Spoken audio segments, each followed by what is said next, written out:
One of Us is a dialogue podcast profiling people in and around the Diocese of Wilmington. It also appears in writing in the print edition and online at thedialogue.org. The feature subject could be someone who works behind the scenes at your church or school, volunteers at the parish, or is a regular churchgoer or a longtime parish member. Do you want to suggest a person to be profiled? My name is Joseph P. Owens, and I'm editor and general manager here at The Dialogue. Drop an email to me at jowens@thedialogue.org or call 302-295-0695 if you have a suggestion for an interview subject. Today, Marina Chiafullo is a parishioner at St. Thomas More in Newark, and the reason for that is because she's a student at University of Delaware for another few days. She was nominated as a One of Us candidate by William Hammond. So welcome, Marina. Thank you. Thanks for joining us. I guess you could just start out. I mean, I did mention you're going to graduate. What's the date? May 23rd. Oh, so it's a few weeks. I said a few days. I was pushing it, but we know it's... Feels like it, cool. So tell us, where did you grow up? Mm-hmm. And after that, how long have you been involved with the oratory here at University of Delaware? So I grew up in Basking Ridge, New Jersey, and I went to St. James Parish, and I grew up, my mom was my CCD teacher for most of my life, which was really nice. And when I came to school, I came to the oratory just for Mass, and I also went to the church across the street, went to both. Okay. St. John's or no? St. St. John's the red one on the main drag. Yeah. Okay. Yeah. But then when Focus came to our campus, that's when I started to get really involved here at St. Thomas More. That's good. That's an interesting story. So that was a couple years ago. Yeah, 2 years. Tell me how that's worked out for you, or for any of the folks here. Like, what do you have to say about Focus? Focus is great. Okay. We've had great missionaries. They plan a lot of fun stuff for us. We do Bible studies. We have mentoring and discipleship. But, first of all, they're our friends. Right. And our sisters Peers. and brothers in Christ. Yeah. So they're great. That's really good to hear. I've met them and we've written about them and their program, and we're really hopeful that it continues to take hold here at UD. Tell us about your aspirations in terms of your career and also about your family. What I guess you could start by telling us what was your major? So I'm majoring in marine science. Wow, Marina in marine science. That's a winner. I know. I actually have an Instagram titled Marina on Marine Science. Yeah, nice. I'll look for that. Yes, and I concentrate in oceanography. So okay. A bit more of like the science side, chemistry and physics, geology. And I also have a minor in Italian. Wow. Yeah. Jersey Shore, you think will be a target, or beyond? You looking farther, or you don't want to say because Mom might be listening. I do love the Jersey Shore. Yeah. I love the East Coast. Yeah. Anywhere on the East Coast. Yeah. We grew up going all over Maine. Right. My brother lives in Maine. Wow. So, maybe somewhere up there. Okay. Somewhere by New Jersey. Okay. We'll see. So you mentioned your brother. Tell us about your family. So I have 4 siblings. There's 5 kids. And then my mom and dad.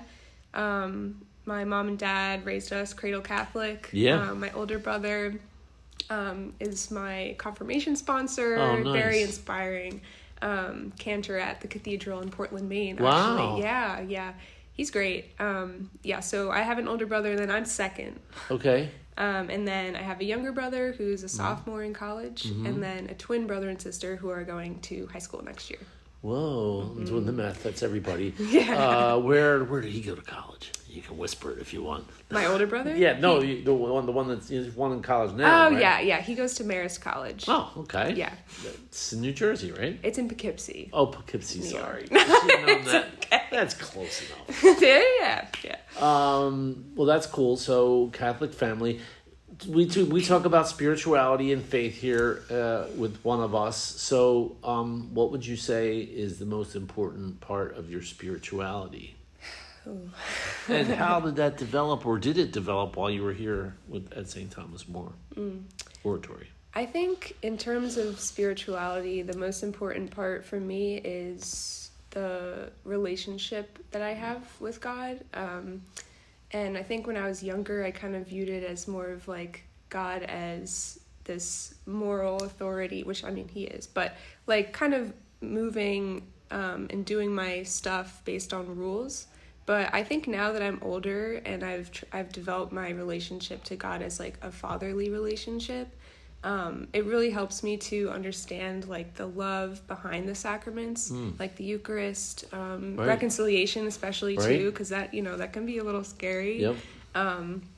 And yeah, I think my experience here has definitely helped me with that too, because I attended 2 of the Father's House retreats through Focus. Right. And there it's a lot of scripture, a lot of prayer, just, getting yourself reoriented with your relationship with God in that way. Right. And like understanding that it's fully out of love that we're here. And I think that's probably what I love the most about being Catholic. Those are beautiful words. So you obviously have a connection here specifically, and that's music, I'm sure, to Father Tim's ears, and William and all the others that are here. What is it that keeps you going in your connection with the church? I'm assuming you had some connection at home as well, but it's a little different here. Yeah. I mean, here it's for sure community. All the people here are my friends. Right. And in the beginning of college, I didn't really have that because, I don't know, I was just kind of here and there. I went to mass and I went to confession, all that, but I didn't have like a community that I could go to. Right. And so in my fall semester of my junior year, I actually studied in Lewis, on the Marine Science campus. And so when I came back here, Delaware. yes, Lewis, Delaware. right. Yeah, Southern, it's great. I love Southern Delaware. Yeah.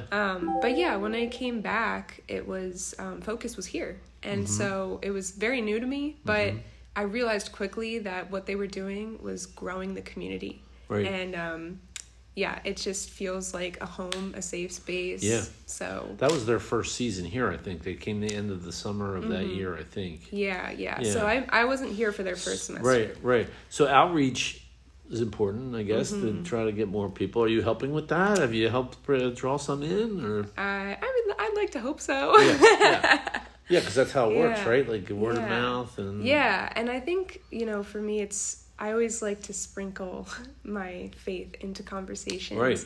If I'm talking about, my weekend Sure. or what are you doing later, it's like, oh, I'm going to listen to a talk about this at the church. Or like, oh, I'm going to go to mass and then adoration. And there have been a couple times where I've invited a friend and they've come along, and, introducing people into Bible study and talking to them about discipleship, just like kind of putting, the word of mouth in there for sure. Huh. So that's terrific. We ask this, sometimes it throws people off. If you can change one thing in your life, and really we've kind of made that more, if you could change one thing in your spiritual life or your life with the church or with God, what would it be? If you could change one thing, what would it be? And maybe it's not spiritually, maybe it's something else. That is a tough question. Yeah. I mean, my first answer would be, obviously, I don't know. Because, there's a lot of moving parts to life. And I think that everything good and everything bad is there to help us grow, whether personally or in our relationship with God. And so, I've had, bad things happen in my life, but instead of thinking, who hasn't? Exactly. And life is all about, dealing with our suffering and our struggles. And I think instead of the way that I used to cope with that and just, breaking down about it and being upset about it, it really helps you to, look to God in that and ask God to help you with that. But I don't know. I feel like that's something I'd have to sleep on. Well, I mean, that's fine, and it may just be that things have worked out pretty well, and you're rolling with what's coming to you. I'm working on it. Yeah, I mean, it's always good. a work in progress. That's exactly right for all of us. Exactly. So I guess you may have been in this situation. If a non-church member comes to you and asks, "Why should I be Catholic?" What would you tell them? I mean, I believe that Catholicism is the fullness of the truth, because we're all Christians, even if they're not Christian.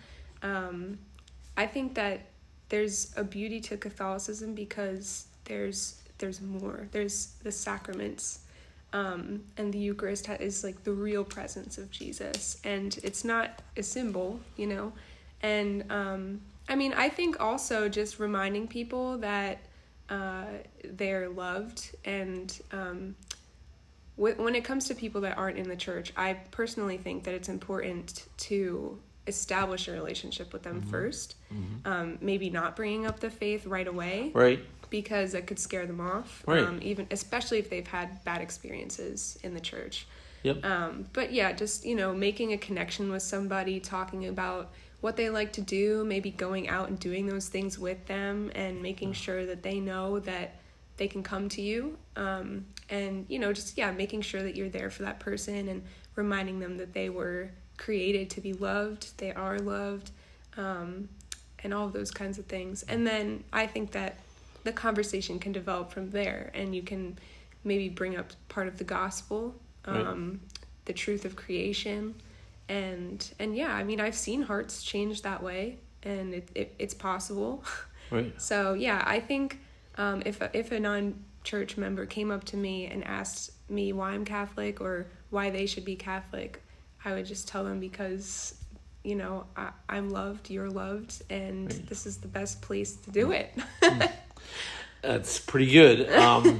We were in a faith community here, sitting here at the oratory, and you've been a part of this faith community for at least a couple of years. Let's finish up with this. What does your faith mean to you? How is it meaningful in your life? I mean, my faith is everything to me. It's the way that I want to live. When I was younger in high school, and I would have people asking me. Maybe not asking, maybe a little bit more of like mocking, their religion. And sure. I don't know, it was something that didn't always really bother me that much, because it was just something that I loved. But I think it's also easy to get kind of off track when there are people that are kind of telling you like, oh, why do you believe that? Or prayer doesn't work. And, you can fall into those lies for sure. But yeah, I think right now in my life, I've seen just so many hearts moved, even in these past 2 years. Right. I've seen what community can do for someone, and I've seen in my own life how going to God can just make me a happier person. And life becomes a little bit easier when you're not doing it by yourself. So yeah, always knowing that I have God there for me, I feel like that's what it means to me. Well, thank you, Marina, and an early congratulations to you. Thank you. Enjoy your celebration and your graduation. Yes, thank you. Thank you, and thank you for joining One of Us, a profile of people who support the church in the Diocese of Wilmington. And don't forget to follow us online at thedialogue.org for your latest in Catholic news and features.